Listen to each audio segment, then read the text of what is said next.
अगर पीएम ने त्याग पत्र दे दिया या पीएम की हत्या कर दी गई या मृत्यु हो गई, जैसे राजीव गांधी और इंदिरा गांधी की हत्या कर, इंदिरा गांधी की जब हत्या की गई, जब राजीव गांधी की हत्या कर दी गई तो राजीव गांधी की सरकार 400 पार। अगर प्रधानमंत्री की मृत्यु हो जाती है तो दोबारा चुनाव कराएंगे। अब नया कैसे होगा? मान के चलिए प्रधानमंत्री इस्तीफा दे देते, कहें कि बहुत ज्यादा उम्र हो गया, अब हम थक गए, हम इस्तीफा दे देते हैं। तो जैसे प्रधानमंत्री इस्तीफा देंगे क्या दोबारा चुनाव होगा? मंत्रिमंडल बड़ा या मंत्रिपरिषद? मंत्रिपरिषद का आकार कुल लोकसभा का कितना %? 15%। मंत्रिमंडल की चर्चा आर्टिकल 352। अब मंत्रिपरिषद की चर्चा 74। समझा गया?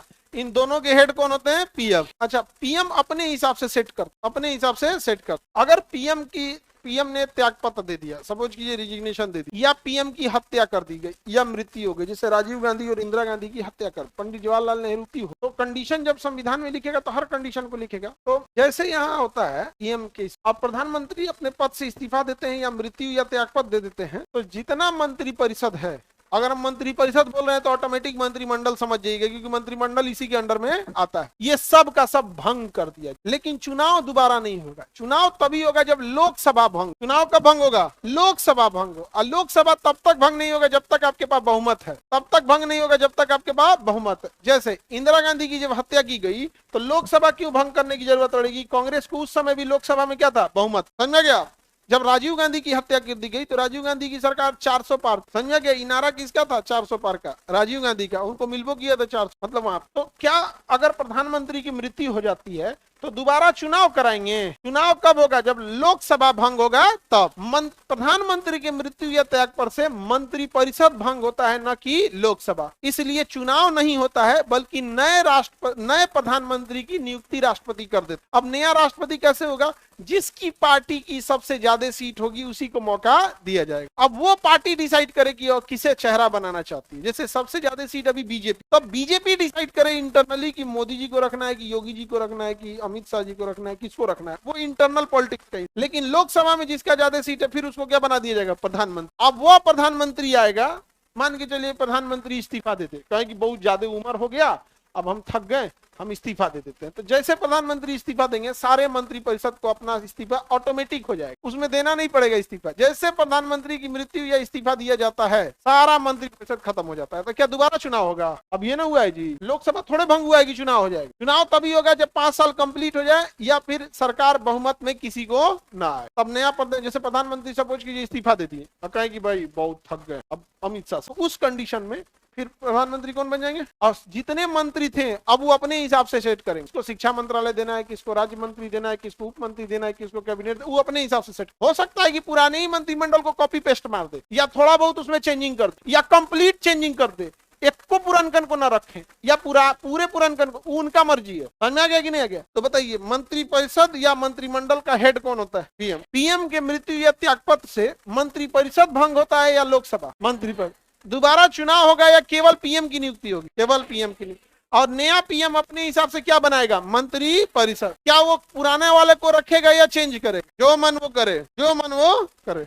नहीं समझ गया? जो मन वो करे। और नया प्रधानमंत्री आए, उनका मन करेगा केकरो मंत्री बना देगा। समझ में आ गया? जैसे मान के चलो एकरो मंत्री बना दे, हाँ, बौकी को उठा के महिला एवं बाल विकास मंत्री बना दी। अभी कहेगी सर हम तो चुनाव नहीं लड़े हैं, तो बिना चुनाव लड़े भी आप मंत्री बन सकते हैं 6 महीने तक। अब 6 महीने में तो चुनाव आता नहीं है, लेकिन राज्यसभा का चुनाव हर 2 साल पे आता है। फिर आप कहिएगा शायद 2 साल पे ना आता है, 6 महीना पे ना चुनाव होना है, वो का तरीका है। कोई ना कोई मरते खपते रहता है, उसके जगह सीट खाली होती रहती है, नहीं तो किसी को बैठा दिया जाता है, कहा जाता है सुने इधर आ, बैठ जाओ, अपना त्यागपत्र दे दो। त्यागपत्र नहीं, कितना कमाएगा? 50 करोड़ 60 करोड़ ले बैठ, ना 100 करोड़ लेंगे तो बैठ, 100 करोड़ लिया बैठ गई, बबनी को उनके जगह पे उठा के जिता दिया गया। नहीं समझ आ गया? अभी बबनी बैठी है 100 करोड़ खर्चा कर, कितना पैसा निकालेगी? हाँ, 100 से ज्यादा। सबसे गरीब मंत्री होगा ना तो उसके पास 1000 करोड़, सबसे गरीब मंत्री। हाँ, ऐसे थोड़े कमाता है। बहुत मंत्री पकड़ा जाता है करप्शन करके, जैसे पटना नगर निगम में साफ साफ सफाई कराना है, 600 करोड़ का बजट है, हम तुमको नहीं देंगे, तुम भले बढ़िया साफ करते। मान के चलो कोई कंपनी, अल्फा कंपनी मस्त साफ की है, 600 करोड़ का बजट है, कहा हमारा साफ सफाई से मतलब नहीं, हमको कितना दो, कहा आपको कहां से देंगे, 600 करोड़ का बजट है, सबसे सफाई कर्मी, झाड़ू मारने वाला, ठेला मारने वाला, जेसीबी चलाने वाले लोग की सैलरी देनी है, मशीन देनी है, सैनिटाइजर खरीदना है, पानी खरीदना, धुआं मारने वाला मच्छर वाला खरीदना, इस में पैसा नहीं लगता है, वो साल भर का बजट है। अल्फा कंपनी को, इधर बीटा कंपनी 600 करोड़ के, कितना मालिक 600 करोड़ में 400 करोड़ आपको पहुंचा देंगे। पकड़ाएगा वो बेचारा, वो मंत्री पकड़ाएगा कहियो, अब तुम गरियाओगे किसको, साफ सफाई नहीं रखता है सब। बताइए प्रधानमंत्री की नियुक्ति कौन करेगा,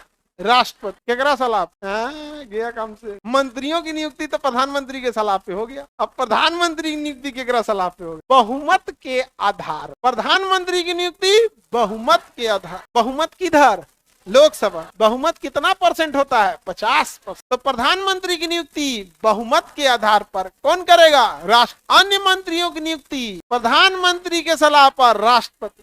आर्टिकल 75। अब मंत्री परिषद की चर्चा 74। अरे मंत्री परिषद में कौन, कैबिनेट मंत्री होता है, राज्य मंत्री क्या होता है, स्वतंत्र प्रभार क्या होता है, शैडो कैबिनेट क्या होता है, किचन कैबिनेट क्या होता है, सुपर कैबिनेट क्या होता है, ये सब बड़का बड़का चर्चा है। लेकिन कहेगा कि बताइए मंत्री परिषद की चर्चा 74, प्रधानमंत्री 75, मंत्रियों की चर्चा 75। बिना संसद सदस्य बने कितने महीने तक मंत्री बन, 6 महीने, 6 महीने के अंदर शपथ ले लेना, नहीं ले तो गए काम। इसलिए कभी कभी बड़े मंत्री को लगता है ना कि हम हार जाएंगे तो 2 जगह से चुनाव लड़ते, जैसे राहुल गांधी अमेठी और वायनाड केरल दोनों जगह से चुनाव लड़े थे 2019। तो 19 में स्मृति ईरानी उनको हरा दी, कहां से, अमेठी से हरा दी। तो ये 2 जगह से ऑलरेडी भरे हुए, कहां से, तब कहां चले गए, वायनाड, केरल में है वायनाड, वहां से जीत गए थे। और नहीं जीते रहते तब गड़बड़ा ही जाता, फिर वही सेटिंग करना पड़ता। भाई तुम एक काम करो, अपने जगह छोड़ो, कोई सिक्योर सीट देखते लोग, उसको जगह छोड़ के फिर इनको उठाते लोग। लेकिन 2 जगह से। फिर 2024 में इलेक्शन हुआ तो राहुल गांधी फिर से लड़े वायनाड से और अमेठी से, तो जीत गए इस बार। तो फिर कहां चले हैं, अमेठी। समझा कि इस बार स्मृति ईरानी जीती नहीं, पता नहीं, इतना नेता होता लोग का उतना हमारा एग्जैक्ट ध्यान नहीं, समझे। आगे बढ़े, किसी को दिक्कत।